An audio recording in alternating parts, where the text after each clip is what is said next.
Okay, so let's start off and let's talk about the state of New Jersey. Now, I don't know if they're paying, if these numbers, Matthew, indicate all of our employees here at Sports Grid betting in New Jersey too, if those are involved in the numbers, because I thought that that would be pushed off the charts if that was the case, but maybe not.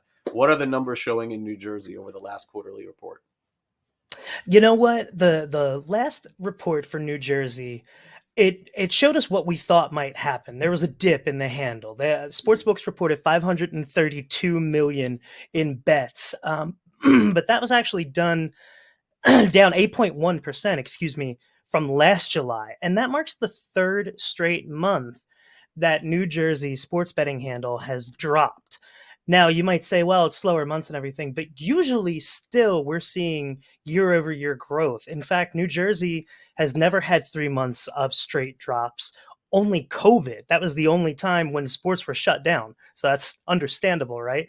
But now we have May, June, July handle dropping. It was down 6% in May. It was down 17.5 in June, and now 8.1 in July.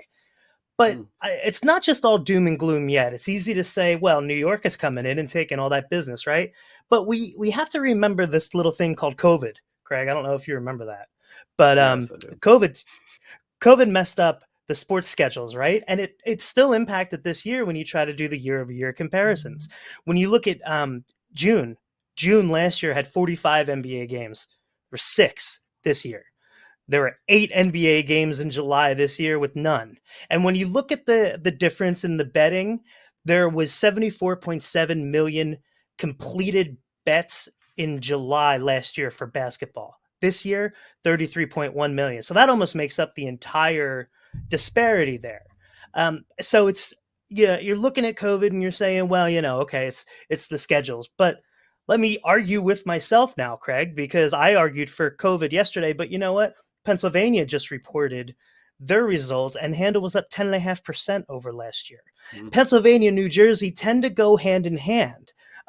So it's one of those things where, are we starting to see New Jersey as a mature market? I mean, it is one of the more mature markets in the U.S., but it's still probably a little early to call it mature. And the fact that Pennsylvania is still growing maybe says that this is more of a New York impact than you may have expected.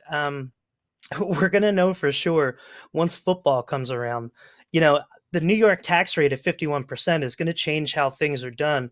You're not going to see as many promo offers. You're not going to see as many bonuses for this upcoming football season. But you might see it in New Jersey, where most of the same operators, they only pay 13% on their Hmm. online bets instead of 51% in New York. So they might be begging you to cross those bridges just one more football season with Hmm. a couple of big promos. So we'll have to see. New York is definitely lingering. They're definitely ready to take over, but it's just unclear right now how much of the decline that we're seeing in New Jersey can be attributed to people staying in New York and betting, or is it really just, COVID messed with things, and we'll see how it looks next year.